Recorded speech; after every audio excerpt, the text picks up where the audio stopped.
তখন থেকে এসব কি বলছেন বাবা? কে আপনার ঘুমের ব্যবস্থা করবে? কি করে বলি বল দেখি। কি জানিস, আমি তো অনেকেরই পথের কাঁটা। তাই আমাকে সরিয়ে দিয়ে জাতপাতের দোহাই দিয়ে মানুষে মানুষে ভেদাভেদ করতে ওদের সুবিধে হবে। অসহায় মানুষগুলোর উপর অন্যায় জোর জুলুম করতে পারবে। আমি থাকলে অনেকে সে মনোবাঞ্ছা পূর্ণ হচ্ছে না, তো তাই তো ঘুম পাড়াবার ব্যবস্থা করছে রে।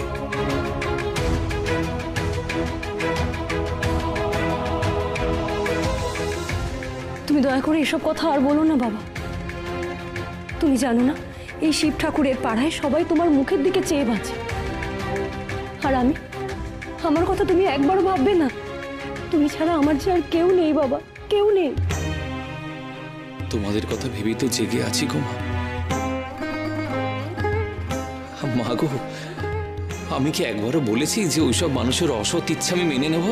আমি শুধু বলেছি যে কেউ আমায় চিরঘুমে শুইয়ে দিতে চায়। তুমি এসব কথা আর মুখেও আনবে না। এই সমস্ত কুকথা আর কোনোদিন বলবে না তুমি। ঠিক বলেছো কমলাবাবু। বাবা, আপনি তো দিনরাত বলেন যে আপনার এখনো অনেক কাজ বাকি। সেসব কাজ অসম্পূর্ণ রেখে আপনি চিরঘুমে যাবেন? আমি কি আর চাই যেতে চাই নাকি? আরে ওরাই তো। চুপ করো বাবা, দোহাই তোমার, চুপ করো। আমার ভালো লাগছে না এসব শুনতে। তোমাকে ভগবান যে কাজে পাঠিয়েছে, লোকের নাথ হয়ে এসছো তুমি সেই কাজ করো। বেশ, চিরনিদ্রার কথা আর বলবো না গো মা।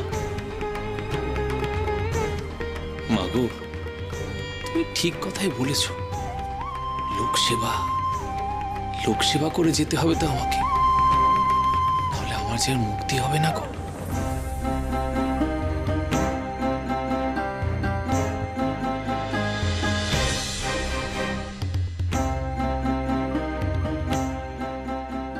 বাবা, রান্নার গন্ধে তো বাড়ি মহমহ করছে।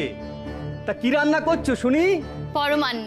বাহ বাহ বাহ বাহ, অনেকদিন পর একটু পরমান্ন খাওয়া যাবে। এই পরমান্ন তোমার জন্য নয়, লোকনাথ বাবার জন্য আমরা রান্না করে নিয়ে যাচ্ছি। উনি তো কিছু খান না, তাই আমরা ঠিক করেছি সবাই মিলে পরমান্ন রান্না করে নিয়ে যাব। আজকে আবার ওই সাধুর জন্য রান্না যাচ্ছে? আজ কেন, রোজই তো রান্না করে নিয়ে যাব ঠিক করেছি।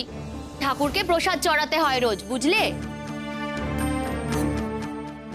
তোমাদের ঠাকুরের পরমান্ন খাওয়ানো ঘুচিয়ে দেব।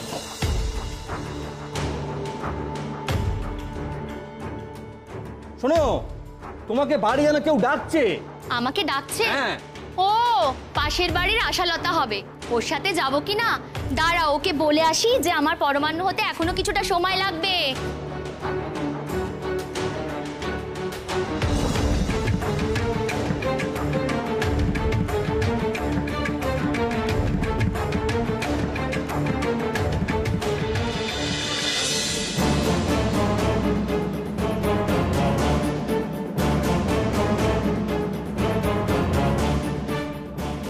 মশাই বলেছেন অভ্যর্থ ভেষজ, শুধু পেটে যাওয়ার অপেক্ষা।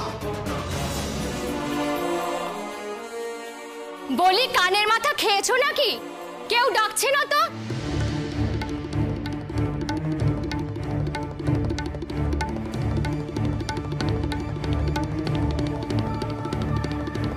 এবার তো আমি তোমার মাথা খাবো।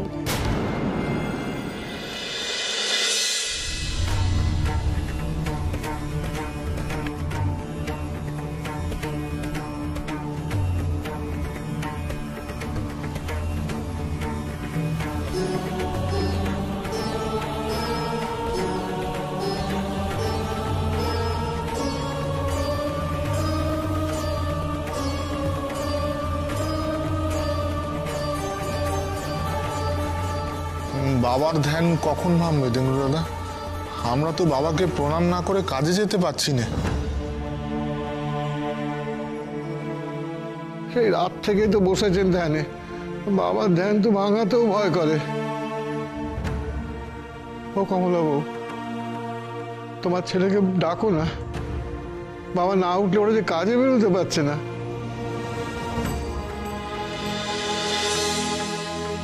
মা মাকে দিয়ে ডাকাচ্ছিস তোরা? জানিস তো খুব ভালো করে যে মা ডাকলেই আমি চোখ খুলব। ও মা, তুমি সব কথা শুনছো বুঝি? আমি কি আর ঘুমিয়েছিলাম গো মা, যে কোনো কথাই শুনতে পাবো না? তোমাদের চিন্তায় যে আমার ঘুম আসে না গো মা।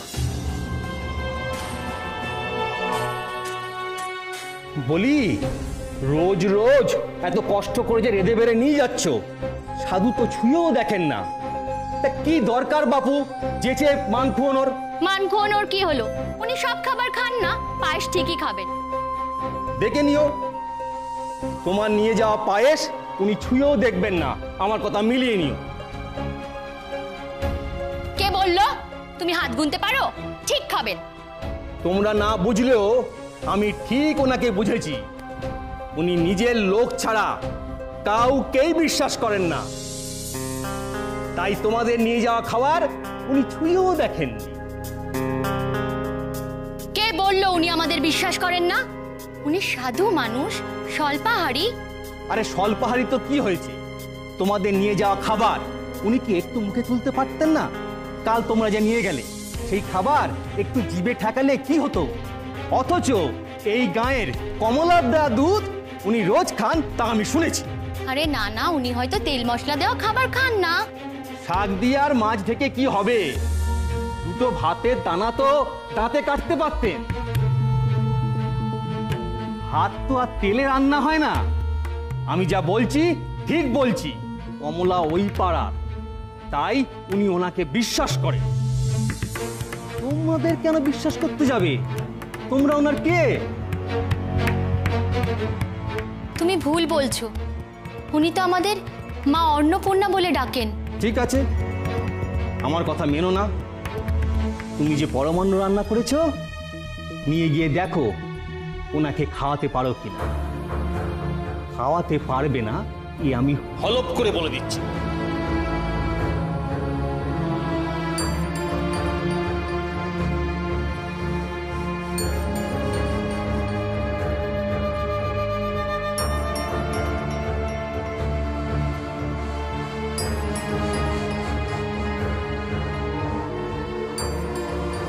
সত্যিই তো কাল বাবা মুখে ভাতের থানা কাটেননি। তাহলে কি বাবা আমাদের সত্যিই অবিশ্বাস করেন?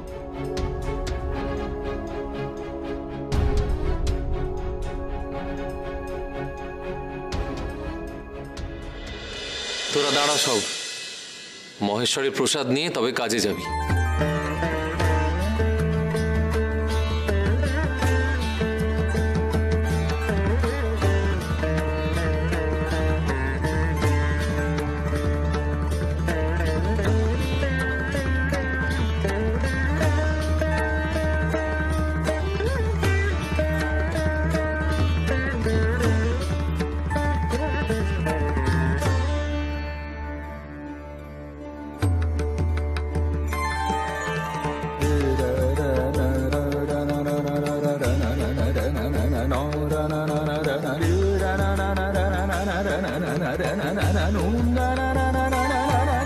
জানি মহেশ্বর, বড় ঝড় আসছে যে, তুমি থেকো ওদের পাশে একটু।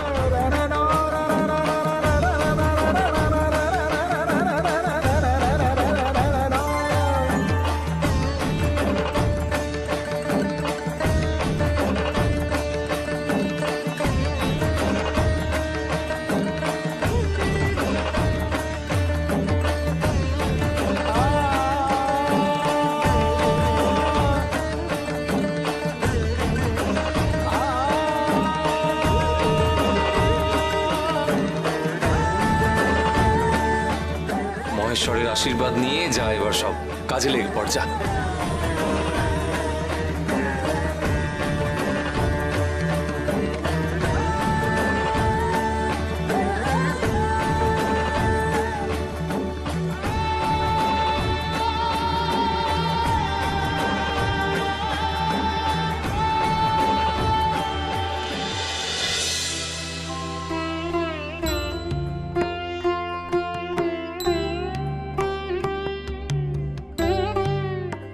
যাও মা জননী, অন্দরের সবাইকে প্রসাদ বিতরণ করো।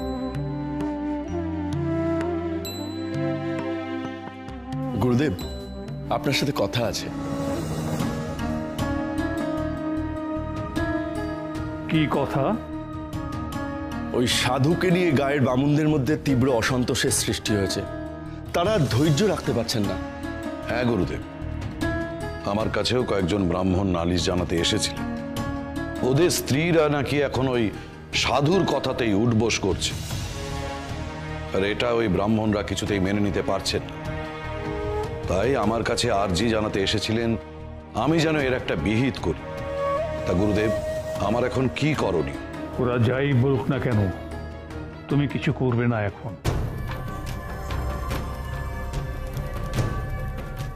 দোল উৎসব পর্যন্ত ওদের সবাইকে অপেক্ষা করতে বলো।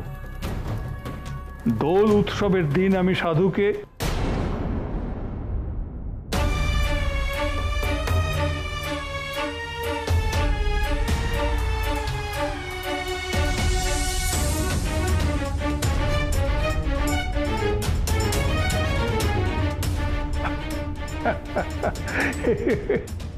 তুমি সেইভাবে দোল উৎসবের প্রস্তুতি নাও।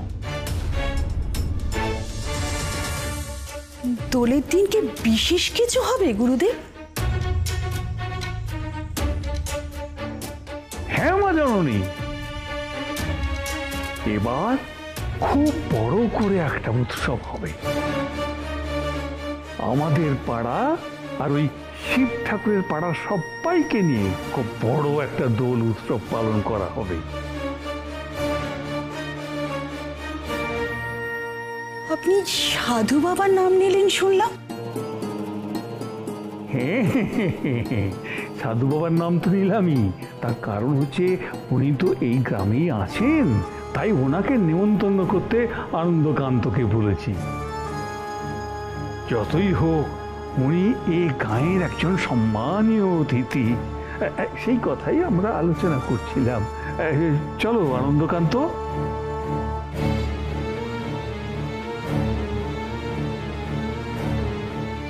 আমরা উৎসবের বিষয় নিয়ে একটু আলোচনা করব। আগে গুরুদেব, আসুন।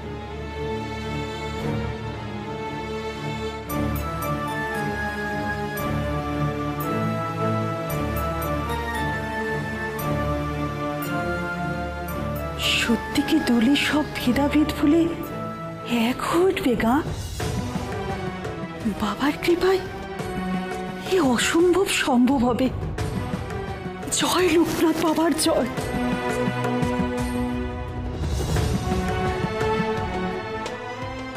বাবা কেন রোজ রোজ আমাদের রান্না খাবার বিলিয়ে দেন বলো তো? এটা ঠিক নয়।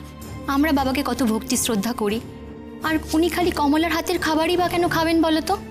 সেই তো আজ আমরা বাবাকে বলবো সে কথা। আজ আমিও বাবাকে বলবো যে শুধু অন্নপূর্ণা বলে ডাকলে হবে না, আমার এই পায়েসটুকু বাবাকে খেতেই হবে, নইলে অন্নপূর্ণারা কষ্ট পাবে। ঠিক বলেছ, আমরা সবাই আজ বাবাকে পায়েসটুকু খেতে বলবো। দেখি বাবা কি করে কষ্ট দেন আমাদের। চলো চলো।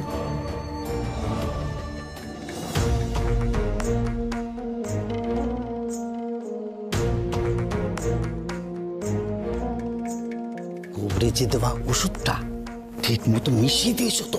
আরে হ্যাঁ গো হ্যাঁ, বউকে অন্য কেউ ডাকছে এই অচিলায় সরিয়ে দিয়ে পুরোটাই পায়েসে মিশিয়ে দিয়েছি। কবরেজ অবশ্য বলেছেন সামান্য পেটে গেলেই কাজের কাজ যা হবার তা হয়ে যাবে।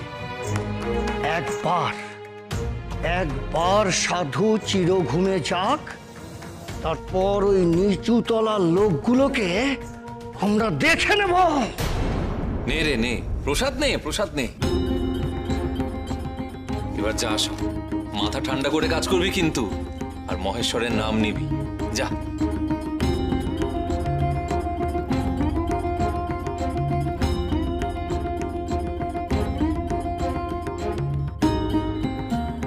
বাবা, সবাই তো প্রসাদ পেল, এবার আপনি একটু কিছু খান। খাওয়া ঘুম তো ভুলেই গিয়েছেন প্রায়। ঠিকই বলেছে, সেই সকাল থেকে তুমি কিচ্ছু খাওনি।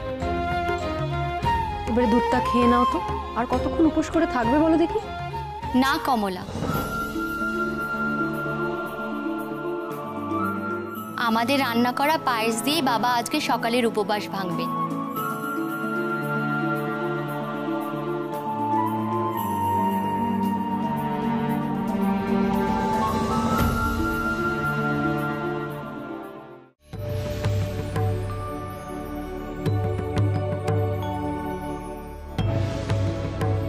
ওরে আমি তোদের বলেছি তো আমি এত খাই না রে। কেন রোজ রোজ এসব নিয়ে আসছিস বল দেখি? মায়েদের মুখের উপর না বলতেও তো কষ্ট হয় আমার। আপনি কমলাকে মা বলে ডাকেন, তার দেওয়া দুধ খান। আমরা দুধ দিয়ে পরমান্ন করে এনেছি, আপনি খাবেন না? আপনি কখনো দুর্গা বলেছেন, কখনো অন্নপূর্ণা বলেছেন, আবার কখনো মাও বলেছেন। এক মায়ের কথা শুনছেন আর আমাদের কথা শুনবেন না? আজ আমরা আপনার জন্য পরমান্ন রান্না করে এনেছি, আপনি যদি না খান আমরা যে বড় কষ্ট পাবো। ভাববো মনে মনে আমাদের স্বামীদের দোষের ভাগীদার করে রেখেছেন, তাই দূরে ঠেলে রেখেছেন। ওই শম্ভু, দুর্গা, কমলা ওরাই কি শুধু আপনার আপনজন? না না মা জননী, এসব কি বলছেন আপনারা? বাবা আপনাদের কথা সব সময় বলে। আপনাদের জন্য আর গিন্নিমায়ের জন্যই তো এই শিব ঠাকুরের পাড়ার লোকেরা এক ঘরে হওয়া শাস্তি থেকে বেঁচেছে।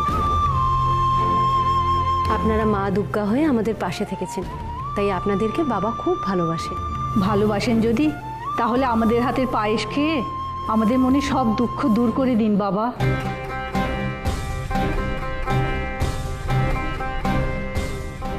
আমি খেলে বুঝি তোদের সব দুঃখ চলে যাবে?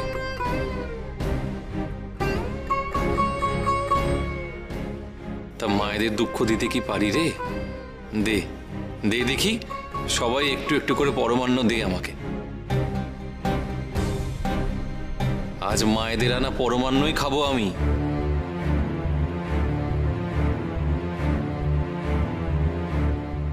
দে।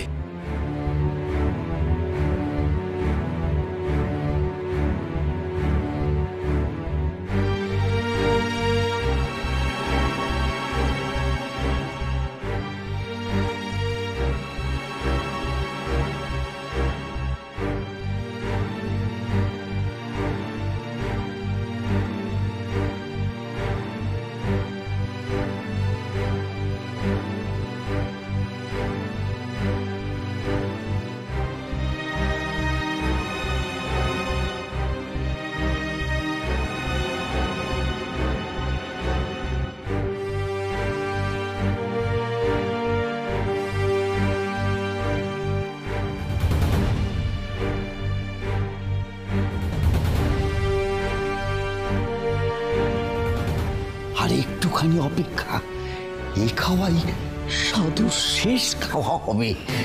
কিন্তু সবার পায়েসে তো ওই ওষুধ মেশানো হয়নি। আরে তাতে কি হয়েছে? আমার বউ যে পায়েস এনেছে সেই পায়েস তো এখন সব পায়েসেই মিশবে।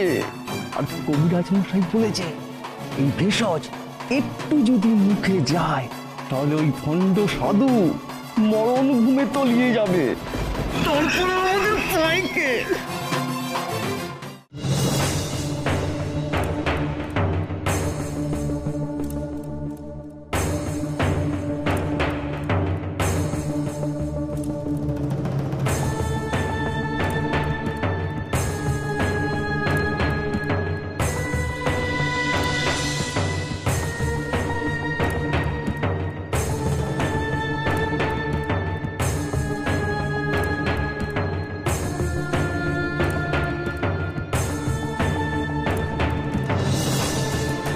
নিন বাবা, আপনি তৃপ্তি করে খান।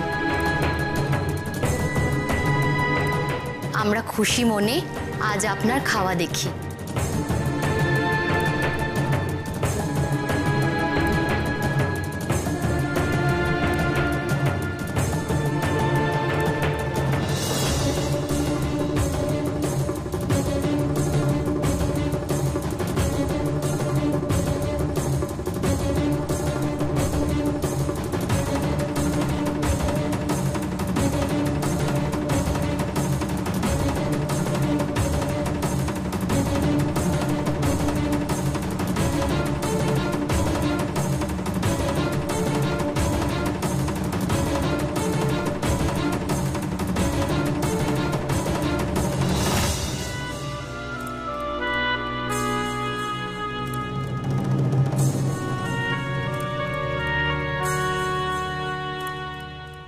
নাইবা আমার হাতে দুধ খেলো আজও।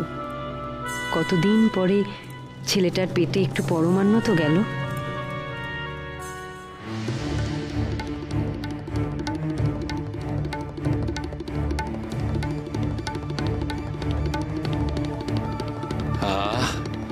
কি ভালো পরমান্ন রে, মন তো ভরে গেল।